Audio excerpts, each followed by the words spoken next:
नमस्कार दोस्तों, स्वागत है आप सभी का एक बार फिर से। जी हां दोस्तों, पूरे दिन की कई महत्वपूर्ण और बड़ी खबरें निकलकर सामने आ रही है। जानेंगे सभी खबरों को विस्तार से। तो दोस्तों, खबरों में आगे बढ़ने से पहले वीडियो को एक प्यार भरा लाइक जरूर कर दें और ताजा खबरों को जानने के लिए चैनल को सब्सक्राइब भी जरूर कर लें। तो देखते हैं पहली बड़ी खबर क्या निकल कर आ रही है। बड़ी खबर केरल इलेक्शन को लेकर आ रही है, जिसमें बता दें कि शशि थरूर ने कहा कि केरल में नहीं चलेगा भाजपा का लव जिहाद का शिगुफा। केरल में यूडीएफ के पक्ष में हवा। बता दें कि भाजपा केवल सांप्रदायिकता फैला सकती है, इसलिए वो केरल में लव जिहाद का शिगुफा छोड़ रही है, लेकिन बहुलतावादी केरल में इसकी झांसेबाजी नहीं चलेगी। ये बात वरिष्ठ कांग्रेस नेता शशि थरूर ने कही है। उन्होंने कहा कि हाल ही में भाजपा में शामिल 88 वर्षीय ई श्रीधरन ने केरल के राजनीतिक भविष्य नहीं बन सकते। बता दें कि शशि थरूर ने इस संभावना से इनकार किया है कि यूनाइटेड डेमोक्रेटिक फ्रंट के जीतने पर वो राज्य के मुख्यमंत्री बन सकते हैं। उन्होंने कहा कि राज्य में कांग्रेस के पास कई प्रभावशाली और समर्थ नेता हैं, उन्हीं में से कोई केरल का मुख्यमंत्री बनेगा। शशि थरूर ने दावा किया कि केरल में कांग्रेस के नेतृत्व वाले यूडीएफ के पक्ष में हवा बह रही है। पार्टी और उसके सहयोगी दल अच्छे बहुमत से सरकार बनाएंगे। 2 मई को घोषित होने वाला चुनाव परिणाम यह साबित कर देगा। केरल में भाजपा के असर पर पूछे गए सवाल के जवाब में थरूर ने कहा कि भाजपा राज्य में सांप्रदायिक कार्ड खेल रही है। वो लव जिहाद के नाम पर घृणा की राजनीति कर रही है। ऐसा कर वो समाज को बांटना चाहती है और चुनाव में उसका फायदा उठाना चाहती है, लेकिन केरल जैसे बहुलतावादी राज्य में यह संभव नहीं होगा। केरल के लोग हमेशा से मिलजुल कर रहते आए हैं और आगे भी वो वहां सांप्रदायिक सौहार्द कायम रहेगा। बड़ी खबर महाराष्ट्र से आ रही है, जिसमें आपको बता दें कि कोरोना से महाराष्ट्र बेहाल। टूटे सभी पुराने रिकॉर्ड। 24 घंटे में सामने आए 40,000 से ज्यादा नए केस। जी हां दोस्तों, बता दें कि कोरोना वायरस महामारी से महाराष्ट्र बेहाल है। होली से एक दिन पहले यानी होलिका दहन पर प्रदेश में कोविड-19 के नए मामलों ने सभी पुराने रिकॉर्ड तोड़ दिए। रविवार को महाराष्ट्र में कोरोना के 40,000 से अधिक नए केस दर्ज किए गए, जिसके साथ ही राज्य में कुल संक्रमितों की संख्या 26,73,461 से अधिक हो गई है। मुंबई में भी अब तक के सबसे अधिक केस सामने आए हैं। उधर महामारी के प्रसार पर रोक लगाने के लिए मुख्यमंत्री उद्धव ठाकरे ने लॉकडाउन लगाने के संकेत दिए हैं। गौरतलब है कि देश भर में कोरोना वायरस की दूसरी लहर दस्तक दे चुकी है। रविवार के लगातार दूसरे दिन 62,000 से अधिक नए मामले सामने आए हैं, जिसमें सबसे ज्यादा योगदान महाराष्ट्र का रहा। तो अगली बड़ी खबर निकल के आ रही है। दिल्ली में एलजी को पावर देने वाले बिल को राष्ट्रपति रामनाथ कोविंद ने दी मंजूरी। दोस्तों, बता दें कि राष्ट्रपति रामनाथ कोविंद ने दिल्ली राष्ट्रीय राजधानी क्षेत्र शासन संशोधन विधेयक 2021 को मंजूरी दे दी है। राष्ट्रपति की मंजूरी के बाद यह विधेयक कानून के तौर पर अमल में आ जाएगा। यह विधेयक 24 मार्च को राज्यसभा में, उससे पहले 22 मार्च को लोकसभा में पारित हो गया था। इसके मुताबिक दिल्ली विधानसभा में पारित विधान के परिप्रेक्ष्य में सरकार का आशय राष्ट्रीय राजधानी क्षेत्र दिल्ली के उपराज्यपाल से होगा और शहर की सरकार को किसी भी कार्यकारी कदम से पहले उपराज्यपाल की सलाह लेनी होगी। इस विधेयक के पारित होने के बाद दिल्ली के मुख्यमंत्री अरविंद केजरीवाल ने इसे लोकतंत्र के लिए दुखद दिन बताया था और उन्होंने कहा कि वो अपना संघर्ष जारी रखेंगे और जनता के लिए काम करते रहेंगे। वहीं केंद्रीय मंत्री जी किशन रेड्डी ने कहा था कि इस संशोधन का मकसद मूल विधेयक में जो अस्पष्टता है उसे दूर करना है, ताकि इसे लेकर विभिन्न अदालतों में कानून को चुनौती नहीं दी जा सके। उन्होंने उच्चतम न्यायालय के 2018 के एक आदेश का हवाला भी दिया था, जिसमें कहा गया कि उपराज्यपाल को सभी निर्णयों, प्रस्तावों और एजेंडा की जानकारी देनी होगी। यदि उपराज्यपाल और मंत्री परिषद के बीच किसी मामले पर विचारों में भिन्नता है तो उपराज्यपाल उस मामलों को राष्ट्रपति के पास भेज सकते हैं। रेड्डी ने कहा था कि इस विधेयक को किसी राजनीतिक दृष्टिकोण से नहीं लाया गया है और इसे पूरी तरह से तकनीकी आधार पर लाया गया है। दोस्तों, अगली बड़ी खबर फिल्म फेयर अवार्ड को लेकर आ रही है, जिसमें आपको बता दें कि आखिरी फिल्म के लिए इरफान खान ने जीता बेस्ट एक्टर का अवार्ड। तापसी पन्नू जीती बेस्ट एक्ट्रेस का अवार्ड। दोस्तों, बता दें कि फिल्म फेयर अवार्ड्स का 66वां सीजन शनिवार शाम मुंबई में आयोजित किया गया, जिसमें दिवंगत एक्टर इरफान खान को अंग्रेजी मीडियम फिल्म के लिए बेस्ट एक्टर का अवार्ड मिला। पिछले साल 29 अप्रैल को इरफान का निधन हो गया था। वो सिर्फ 52 साल के थे और काफी दिनों से कैंसर से जंग लड़ रहे थे। फिल्म फेयर के दौरान जब उनके नाम का ऐलान हुआ तो बहुत सारे लोगों की आंखें भर आई। वहीं उनके बेटे बाबिल ने अपने पिता की ओर से ट्रॉफी ली। दोस्तों बता दें कि तापसी पन्नू ने अपनी फिल्म थप्पड़ के लिए बेस्ट एक्ट्रेस का अवार्ड जीता है। साथ ही इस फिल्म को बेस्ट फिल्म, बेस्ट स्टोरी और बेस्ट एडिटिंग की भी ट्रॉफी मिली।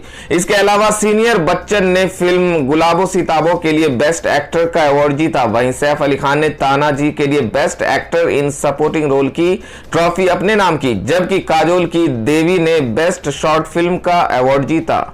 दोस्तों अगली बड़ी खबर में बता दें कि संजय राउत का बड़ा बयान, कहा सचिन वाजे वसूली कर रहा था लेकिन देशमुख को जानकारी नहीं, ऐसा कैसे संभव। बता दें कि महाराष्ट्र के गृह मंत्री अनिल देशमुख पर मुंबई के पूर्व पुलिस आयुक्त परमवीर सिंह द्वारा लगाए गए वसूली के आरोपों पर शिवसेना सांसद संजय राउत ने बड़ा बयान दिया है। उन्होंने अनिल देशमुख पर निशाना साधते हुए कहा कि उन्हें गृह मंत्री का पद दुर्घटनावश मिल गया। मुंबई पुलिस आयुक्त के दफ्तर में बैठकर सचिन वाजे वसूली कर रहा था और गृह मंत्री को इसकी जानकारी तक नहीं होगी। उन्होंने आगे कहा कि एक एपीआई स्तर के अधिकारी सचिन वाजे को इतने अधिकार किसने दे दिए, यही जांच का असली विषय है। संजय राउत ने शिवसेना के साप्ताहिक कॉलम के हवाले से यह बात कही है। मालूम हो कि महाराष्ट्र में शिवसेना एनसीपी और कांग्रेस के साथ मिलकर सरकार चला रही है और एनसीपी नेता अनिल देशमुख शिवसेना की सरकार में गृह मंत्री हैं। यानी संजय राउत ने अपनी ही सरकार के मंत्री पर निशाना साधा है। संजय राउत का अपने ही सहयोगियों पर निशाना साधना कहीं न कहीं यह साबित करता है कि अब वो इस मामले पर सरकार की हो रही छीछालेदर से सरकार को बचाने की कोशिश कर रहे हैं। संजय राउत ने शिवसेना के साप्ताहिक कॉलम के हवाले से कहा कि जयंत पाटिल और दिलीप पाटिल गृह मंत्री का पद स्वीकार करने के लिए तैयार नहीं थे, इसलिए अनिल देशमुख को यह पद दे दिया गया। राउत के इतने बड़े आरोप लगाने के बाद निश्चित तौर पर अनिल देशमुख पर सवाल उठेंगे और उन्हें इनका जवाब भी देना होगा। इसको लेकर एनसीपी प्रमुख शरद पवार पर भी सवाल दागे जा सकते हैं। संजय राउत के इस बयान के बाद अब महाविकास आघाड़ी के नेता क्या प्रतिक्रिया देते हैं, यह देखना दिलचस्प होगा। दोस्तों वहीं अगली बड़ी खबर में आपको बता दें कि अनिल देशमुख को एक्सीडेंटल गृह मंत्री बता घिरे संजय राउत, अजित पवार ने दी सख्त नसीहत। दोस्तों बता दें कि शिवसेना के मुखपत्र सामना में छपे संपादकीय के बाद महाराष्ट्र की राजनीति में भूचाल आ गया है। इस संपादकीय को शिवसेना सांसद संजय राउत ने लिखा है। इस पर उन्होंने महाराष्ट्र के गृह मंत्री अनिल देशमुख पर निशाना साधा है और उन्हें एक्सीडेंटल गृह मंत्री करार दिया है। संजय राउत ने लिखा कि मुंबई पुलिस आयुक्तालय में बैठकर सचिन वाजे वसूली करता रहा और गृह मंत्री को इस बारे में जानकारी नहीं होगी। संजय राउत के इस बयान को लेकर महाराष्ट्र के उप मुख्यमंत्री अजित पवार ने आपत्ति जाहिर की है। उन्होंने कहा कि एनसीपी के कोटे से किसे कौन सा पद मिलेगा ये शरद पवार तय करते हैं, किसी भी दूसरे को लेकर इस पर सवाल करने का कोई अधिकार नहीं। अजित पवार ने कहा कि इस तरह के बयान से बचना चाहिए क्योंकि इससे गठबंधन में समस्या पैदा करेंगे। आपको बता दें कि सामना के संपादकीय में लिखा गया है कि अनिल देशमुख ने वरिष्ठ अधिकारियों से बेवजह पंगा लिया। सामना में लिखा गया कि एक राज्य के गृह मंत्री को आवश्यकता पड़ने पर ही बोलना चाहिए, अनावश्यक रूप से कैमरे के सामने जाना उचित नहीं है।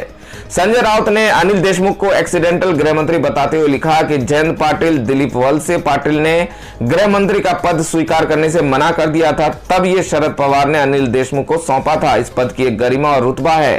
राज्य के गृह मंत्री का पद संभालने वाला कोई भी व्यक्ति संदेह के घेरे में रहकर काम जारी नहीं रख सकता। संजय राउत के इस संपादकीय पर कांग्रेस का भी बयान आ गया है। संजय निरुपम ने कहा कि शिवसेना ने महाराष्ट्र के गृह मंत्री के चाल चलन पर शक जाहिर किया है। राष्ट्रवादी कांग्रेस के मुखिया कह चुके गृह मंत्री के भविष्य का फैसला मुख्यमंत्री करें। मुख्यमंत्री शिवसेना के हैं और मौन साधें, फिर एक्शन लेने से मुख्यमंत्री को किसने रोक रखा है। दोस्तों खबरों में आगे बढ़ने से पहले जान लेते हैं आज के माइंड क्विज के सवाल को। आज का सवाल है, आपको बताना है कि गुजरात राज्य की राजधानी कहां है। सही जवाब देकर आप जीत सकते हैं शानदार उपहार। तो बढ़ते हैं अगली बड़ी खबर की ओर। दोस्तों अगली बड़ी खबर महाराष्ट्र से आ रही है, जिसमें आपको बता दें कि सीएम ठाकरे ने दिए लॉकडाउन जैसी योजना बनाने के निर्देश। वर्क फ्रॉम होम समेत इन बातों पर फोकस।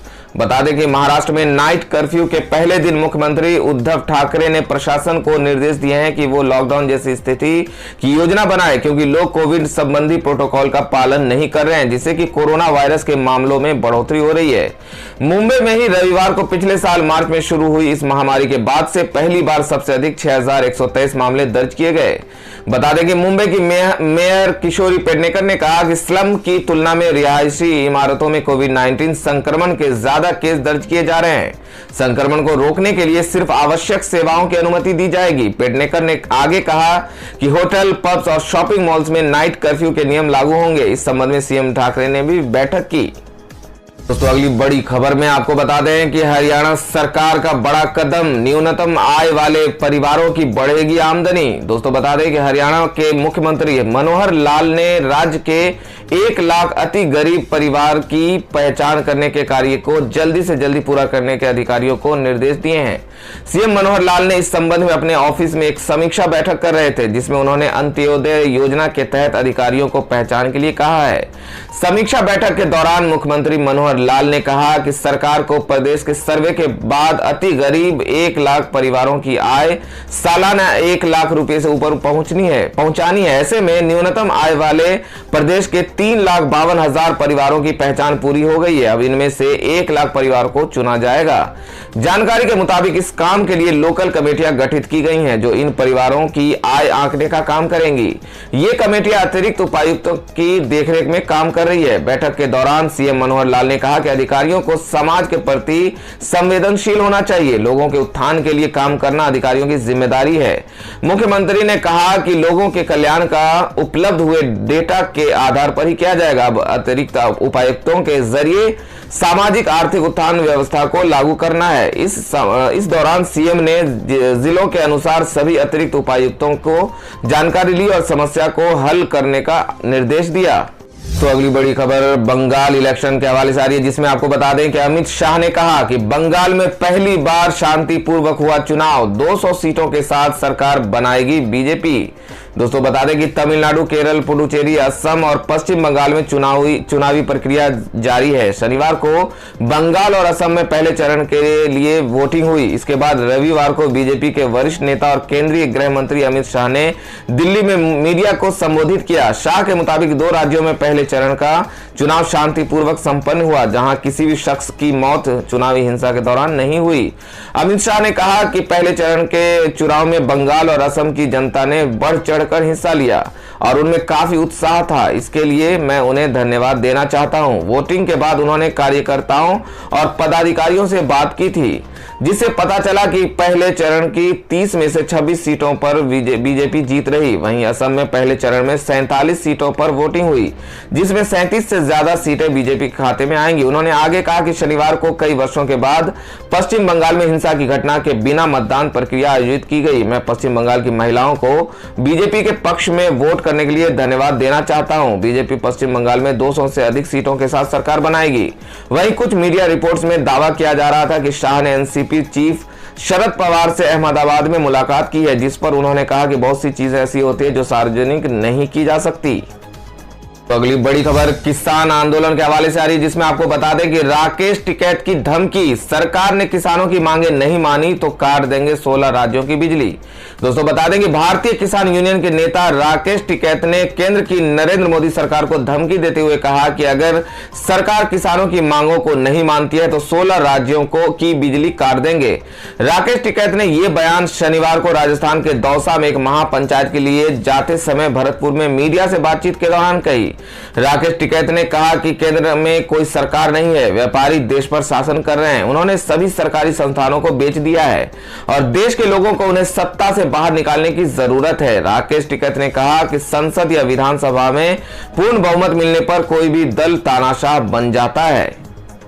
केंद्र सरकार किसानों की जमीन बेचने की योजना बना रही है, जबकि जनता बेरोजगारी और भुखमरी का सामना कर रही है।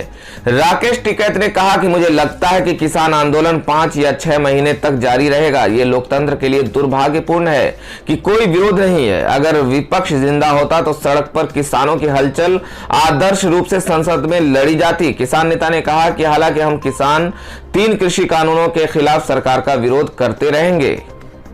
तो अगली बड़ी खबर निकल के आ रही है, बता दें कि अमित शाह और शरद पवार की मुलाकात से अटकलें हुई तेज। महाराष्ट्र सरकार को लेकर एनसीपी ने कही ये बात। बता दें कि वसूली मामले में घिरी राष्ट्रवादी कांग्रेस पार्टी और महाराष्ट्र सरकार को लेकर तेज जांच और राजनीति के बीच गृह मंत्री अमित शाह और राष्ट्रवादी कांग्रेस पार्टी सुप्रीमो शरद पवार की मुलाकात से अटकलों का बाजार गर्म हो गया है। वैसे अमित शाह और शरद पवार कोई भी इस मुलाकात को लेकर कुछ नहीं बोल रहे हैं, लेकिन शाह ने ऐसी मुलाकात का खंडन भी नहीं किया। बता दें इसके बारे में पूछे जाने पर उन्होंने कहा कि सब कुछ सार्वजनिक नहीं किया जा सकता। बताया जाता है कि दोनों नेताओं के बीच शनिवार को अहमदाबाद में मुलाकात हुई थी और उसमें राष्ट्रवादी कांग्रेस पार्टी के वरिष्ठ नेता प्रफुल्ल पटेल भी उपस्थित थे। सचिन वाजे की गिरफ्तारी और मुंबई के पूर्व पुलिस आयुक्त परमवीर सिंह द्वारा महाराष्ट्र के गृह मंत्री अनिल देशमुख पर 100 करोड़ हर महीने उगाही के लगाए गए आरोपों के बाद पवार और शाह की मुलाकात को काफी अहम माना जा रहा है।